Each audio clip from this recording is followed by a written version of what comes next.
Assalamualaikum warahmatullahi wabarakatuh.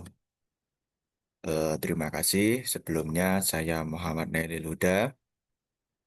Pada kesempatan ini, pada pertemuan ini, ingin menyampaikan sedikit ataupun membahas topik materi pembelajaran terkait tentang manajemen TPQ dalam pendidikan Islam luar sekolah, di mana perlu kita pahami bersama bahwa TPQ merupakan sebagai lembaga, salah satu lembaga pendidikan Islam luar sekolah.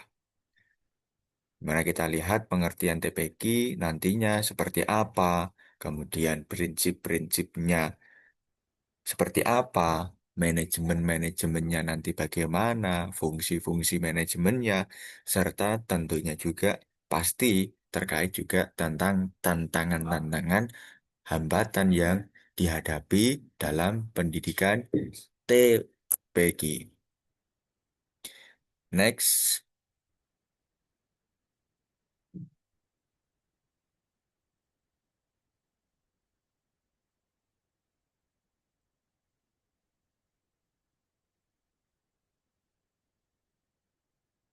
Nah, kemudian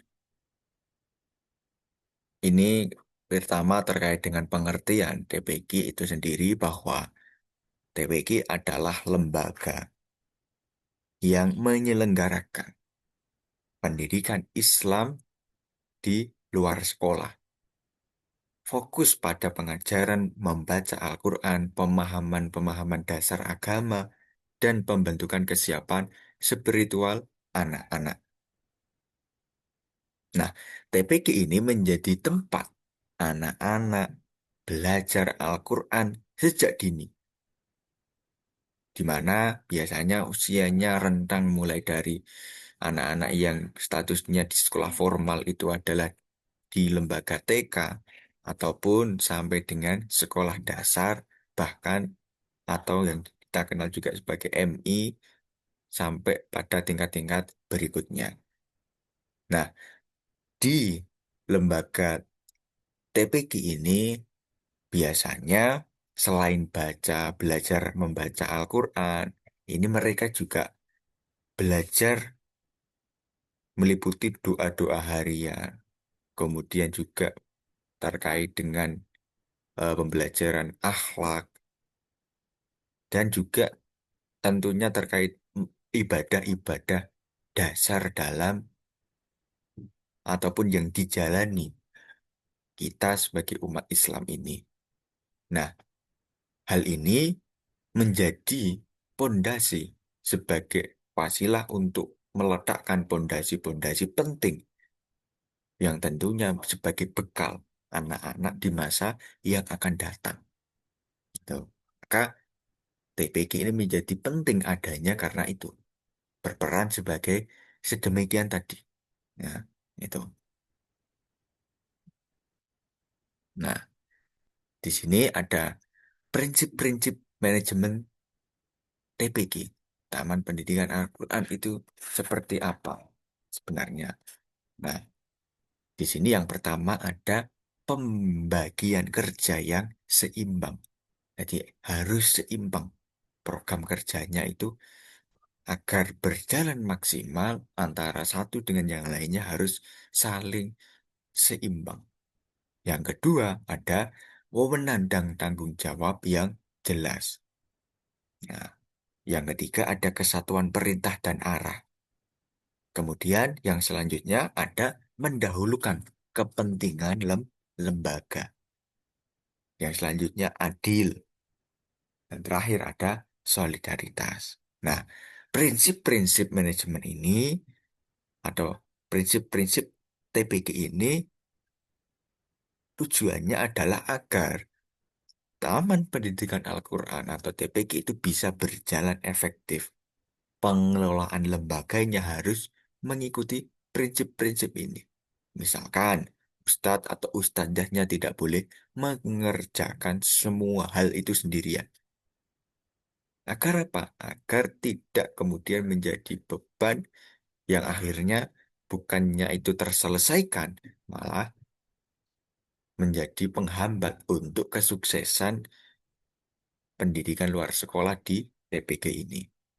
Nah, itu. Maka tugasnya harus dibagi tadi yang pertama. Harus ada pembagian tugas yang jelas antara satu dengan yang lainnya. Ustadz satu dengan ustadz yang lainnya. Itu. Nah, agar apa juga tidak tumpang tindih nantinya antara yayasan dan TPG. Yang paling penting juga adalah jangan ada kepentingan-kepentingan pribadi yang ingin kemudian ditonjolkan ataupun ingin dalam diri setiap pengelolanya ataupun pengajarnya itu ingin eh, menyelesaikan ataupun mewujudkan kepentingan pribadi yang kemudian mengganggu kepentingan lembaga itu sendiri. Itu itu yang yang paling penting itu juga. Nah, itu tadi terkait prinsip-prinsip manajemen TPQ di antaranya ada 6 hal tadi. Selanjutnya, nah ini unsur-unsur manajemen dalam TPQ. Nah, jadi yang pertama ada manusia. Ini juga sebagai eh, sosok pelaku, ya pelaku dari program pendidikan luar sekolah di TPG itu. Jadi siapa saja yang terlibat, ya dalam artian di sini adalah nanti siap manusia itu ya juga terdiri. Tadi ada tentu anak-anak yang kemudian mengikuti TPG, ustadz-ustadznya, pengelola di yayasannya, itu dan semua stakeholder manusia yang terlibat di TPG. Itu. Nah, yang kedua itu ada yang namanya juga metode, ya, ya atau di sini uang, ya. Uang menjadi sumber sumber daya untuk pengelolaannya, penunjang kebutuhan-kebutuhan yang terjadi di lapangannya. Tentu, ya pasti ada yang namanya money atau uang. Nah, itu. Kemudian ada di sini adalah metode. Bagaimana kemudian dalam TPG itu cara pengajarnya seperti apa, ya, model-model pembelajarannya seperti apa, ya. Ini harus harus ditentukan, harus setiap lembaga ataupun setiap TPG itu harus punya pakem tersendiri, ya. Nah, itu agar apa? Agar jelas tujuannya. Nah, itu sehingga prosesnya nanti juga sesuai dengan apa yang sudah direncanakan. Kemudian ada materi, ya. Materi ini isi pengajaran seperti ikro, doa, ya itu, ya bahan-bahan ini berarti terkait juga materi, ya materi pembelajarannya seperti apa itu harus harus dipikirkan secara matang-matang, harus direncanakan, ya agar dalam perjalanannya nanti juga sesuai, ya tujuan, ya kemudian apa yang diperlukan dan apa yang nantinya bisa diharapkan tercapai. Tuh. Nah, media, alat-alat bantu misalnya papan tulis, buku, kartu ujian, ya itu harus semuanya masuk dalam unsur-unsur manajemen TPG. Nah, itu, nah, pasar ini, ya siapa yang kemudian ingin disasar, tentunya anak-anak, ya siapa nanti yang ingin kemudian diinginkan termasuk dalam TPG itu. Ini sedikitnya ada unsur-unsur ya manusia, pasar, bahan, mesin, ya. Nah, mesin itu ya metode-metode tadi.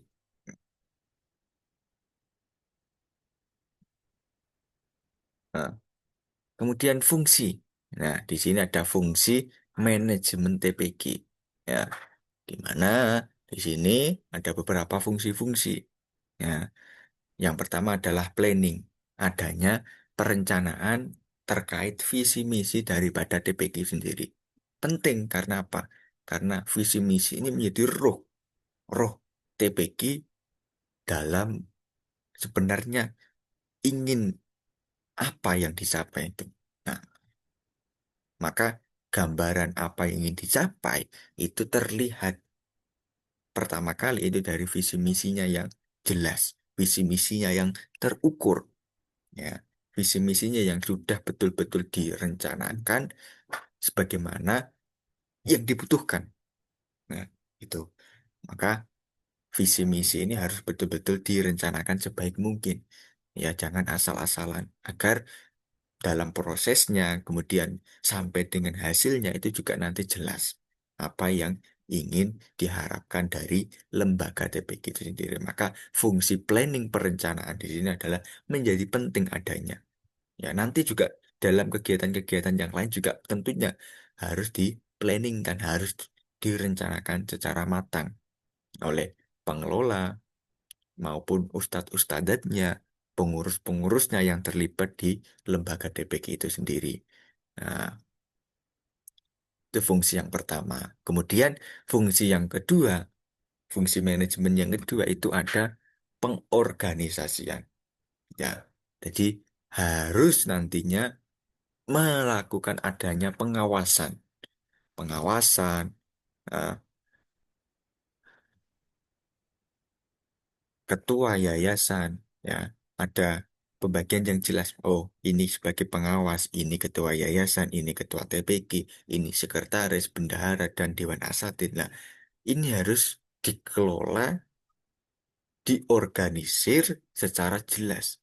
Timnya itu harus betul-betul diinventarisir dengan baik. Pembagian tugasnya ya antara pengawas, ketua yayasan, ketua, sekretaris, pengurus-pengurus yang lain, dewan-dewan asatid itu harus harus jelas pembagian tugasnya agar tidak saling tadi tumpang tindih, ya bisa secara adil, ya itu bisa menjalankan tugasnya juga dengan mudah, enak dan juga nantinya bisa dijalani dengan baik. Nah, di organisasi. Nah, pengorganisasian ini penting menjadi salah satu fungsi manajemen dalam TPG yang harus juga diperhatikan. Kemudian yang ketiga, ini ada pergerakan, actuating, ya, aksinya, ya. Jadi harus meliputi wewenang, kebijakan, serta tanggung jawab daripada ketua, nanti juga tanggung jawab yang lain. Ini harus dijalankan ya dengan baik, dipantau pergerakannya, semangatnya anak-anak ini harus betul-betul diawasi dengan baik. Jadi jelas pergerakannya. Misal, semuanya harus dipantau dengan sebaik mungkin. Nah, itu. Ini fungsi manajemen yang ketika ada pergerakan. Jadi setiap kegiatan, setiap apapun harus ada yang namanya pantauan. Ya, harus ada tolak ukur, harus ada evaluasi dan lain sebagainya. Dalam aksinya seperti itu. Nah, di sini fungsi manajemen yang keempat itu ada yang namanya pengendalian. Nah, jadi dalam berjalannya TPG, ya, baik dari pembelajarannya, prasarannya, sarana prasarananya, ya, ketercapaiannya, hasil belajarnya, ini harus kok ada yang namanya sistem kontrol agar jelas, ya. Oh, ini sebetulnya ada permasalahan di sini dalam pembelajarannya.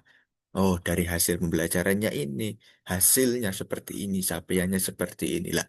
Ini harus ada yang namanya kontrol yang jelas, ya, dari Dewan Asatid ataupun pengurus-pengurus TPG-nya. Agar visi misi yang sudah ditetapkan, ya, itu bisa setidaknya tercapai tujuannya.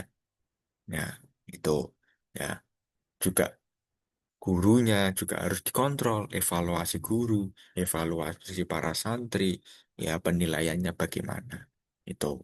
Nah, ini beberapa fungsi-fungsi yang harus dilakukan dalam manajemen Taman Pendidikan Al-Quran atau TPG. Nah, kemudian ya masuk pada yang terakhir permasalahan-permasalahan dalam pendidikan luar sekolah di TPG. Tentu dalam permasalahannya, saya kira setiap daerah pasti akan memiliki tingkat permasalahan yang berbeda-beda antara satu lembaga TPQ dengan yang lainnya, ataupun yang berbeda tempatnya, pasti nanti akan ada eh, perbedaan-perbedaan tersendiri. Tetapi di sini ingin saya sedikit berikan mungkin beberapa permasalahan-permasalahan yang mungkin ada di sekitar kami. Nah, yang pertama umumnya ini, dan ini juga pas terjadi di daerah kami, itu yang pertama adalah jelas keterbatasan sumber dana. Dalam artian di sini tidak semua santri itu mampu untuk membayar. Ya, nah, padahal operasionalnya ini juga memerlukan hal itu. Nah, agar tetap berjalan efektif, berjalan dengan baik pembelajarannya, tidak bisa terlepas dari yang namanya dana ini. Maka ini juga menjadi salah satu tantangan tersendiri bagi lembaga TPG untuk memikirkan bagaimana bisa mengelola dana. Kemudian dalam artian di sini adalah bisa memiliki sumber-sumber pendanaan yang baik untuk menopang ya, berjalannya lembaga DPG itu. Yang kedua itu ya pasti ada eh, yang kedua itu kurangnya pengajar, ustadz atau ustazah. Ya, ya karena ya pada prinsipnya TPQ-TPQ yang ada itu memang ya mungkin kalau dibilang ustadz-ustadzatnya itu kurang menjadi daya tarik untuk setiap individu mau terlibat khususnya sebagai tim pengajar di sebuah lembaga TPQ. Apalagi di zaman sekarang itu pasti kan yang namanya pekerjaan, ya saya katakan pekerjaan ini karena juga tergolong bisa dikatakan demikian, itu tidak semua pasti tertarik untuk menda, karena ya realita yang ada di lapangan kalau lembaga TPQ kan hanya kemudian yang mau mengurus adalah yang memang punya etikat untuk mendamarpaktikan dirinya, mewakafkan dirinya untuk eh, terlibat dalam ataupun menyedekahkan waktunya untuk menjadi pengajar. Maka di sini ini juga menjadi tantangan bagaimana eh, lembaga TPQ itu bisa mengontrol ya adanya ustadz-ustadzah yang mau dan mumpuni untuk dijadikan tim pengajar di lembaga TPQ. Yang ketiga, ini dukungan orang tua kurang. Nah, itu. Jadi terkadang ini juga terjadi ya, dan ini umumnya juga pasti terjadi. Kadang orang-orang tua yang memang belum belum ataupun belum ada simpati dengan TPQ ataupun merasa mungkin eh, tidak tertarik untuk kemudian mendorong anak-anaknya agar belajar di TPQ. Ya, itu. Nah, maka di sini juga harus ada pendampingan dari pengurus, dari Dewan Asatid, itu untuk memberikan penjelasan kepada orang tua bahwa di TPG itu tujuannya jelas. Maka sebelum sampai di situ tadi dipersiapkan dulu visi misinya, tim pengajarnya, metode pengajarannya harus dari lembaga itu dipersiapkan dulu agar dalam nantinya memberikan ataupun menggait para santri tentunya butuh dukungan daripada orang tuanya. Ini juga orang tua sehingga nanti mau untuk memberikan kepercayaan untuk memasukkan anak-anaknya, mendorong nah, anak-anaknya itu untuk belajar di TPQ. Ya, mungkin itu ya sedikit penjelasan dari saya terkait pendidikan luar sekolah di lembaga TPQ. Ya, kurang lebihnya mohon maaf. Saya akhiri. Wallahu muwaffiq. Wassalamualaikum warahmatullahi wabarakatuh.